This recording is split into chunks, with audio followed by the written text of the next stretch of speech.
Reka mbaramutse mwe muriko muratwumviriza muri impande zitandukanye, abari Bujumbura, abari za Kibitoki, abari Makamba, abari Ngozi, namwe muri Gitega. Aba diaspora namwe ntago tubibagiwe, reka nshe mbasuhuza abari mu Rwanda aho muherereye hose, abari mu majyepfo, amajyaruguru, uburengerazuba, n'abari mu mujyi wa Kigali. Rero aka kanya reka ngusabe niba ari ubwa mbere ugeze hano, ugeze kuri ino ngurukana bumenyi yacu, reka nkubwire upyondeko ku ijambo sabone kugira ngo tujye tubana tanu kwa tanu. Aka kanya tugarutse n'amakuru ari kugenda avugwa ku mihanda, ni amakuru atari meza, ni amakuru ari kuvugwa ku munyarwenya mukunda muri benshi wamenyekanye cyane nka Shaggy Comedy. Uyu ni umunyarwenya uri kwigarurira imitima y'abatari bakeya, yaba hano mu gihugu cy'i Burundi, yaba za Bujumbura ndetse no hanze yacyo, by'umwihariko ku bantu bumva ururimi rw'ikirundi cyangwa se ikinyarwanda, dore ko no hanze ya hano y'igihugu cy'i Burundi ari kwigarurira imitima y'abatari bakeya no mu Rwanda muri rusange. Rero amakuru ari kumuvugwaho ni uko uyu Shaggy Comedy ashobora kuba yaratatiriye cyangwa se ashobora kuba ari umutinganyi.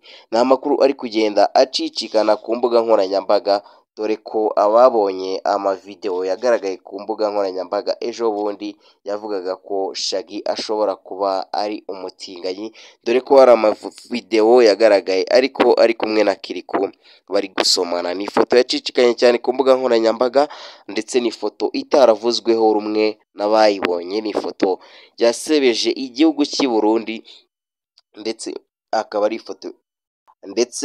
ari ifoto yageze ku mukambwe mukuru ari we nyiricyubahiro mukuru w'igihugu cyariya cy'i Burundi, ndetse yavuze ko uyu mujene arimo arangiza cyangwa se arimo arasebya igihugu aturukamo, dore ko yari umujene wari ufite ejo heza. Ati ibintu agiyemo ni ibiki, ati ibyo bintu ntabireke, areke gusebya igihugu cyabo cy'i Burundi. Rero uyu munyarwenya ndakeka nawe ushobora kuba umuzi, kuko ni umunyarwenya ukora ibihangano birimo ubuhanga. Uyu munyarwenya Shaggy Comedy akaba ari umunyarwenya ukurikirwa n'abarenga ibihumbi 100 ku rubuga rwe rwa YouTube, akaba afite n'abandi bamukurikira barenga ibihumbi 50 ku rubuga rwe rwa Facebook. Ni umunyarwenya rero wumva ko wari ukunzwe cyane, yari ari no kugenda yigarura imitima y'abatari bakeya, yaba mu gihugu cy'i Burundi, hanze yacyo, na hano mu Rwanda muri rusange. Ndakeka mwaragiye mumumenya cyangwa se mwaragiye mubona mu mavideo agiye atandukanye, dore ko yagiye anatwara ibihembo bitandukanye hariya mu gihugu cy'i Burundi cyangwa se hariya i Bujumbura. Akaba ari umunyarwenya ubona ko yari afite gahunda, ariko amakuru ubu ngubu ari kumuvugwaho akaba ari amakuru atari meza. Ni amakuru avuga ko uyu munyarwenya Shaggy Comedy yatatiriye cyangwa se yigendeye mu butinganyi, atakirikora ubunyarwenya gusa, ndetse ko ariko arapfapfana cyangwa se ariko arahombera igihugu. Sinzi rero ibi bintu Shaggy Comedy tugomeza tumugira inama, nawe uriko uranyumva ushobora kuba wabwira Shaggy Comedy inama ukavuga ati ibintu wagiyemo byihorere, reka gutatira, reka kuyoba cyangwa se garuka ibuzima, vibuzima garuka ibona.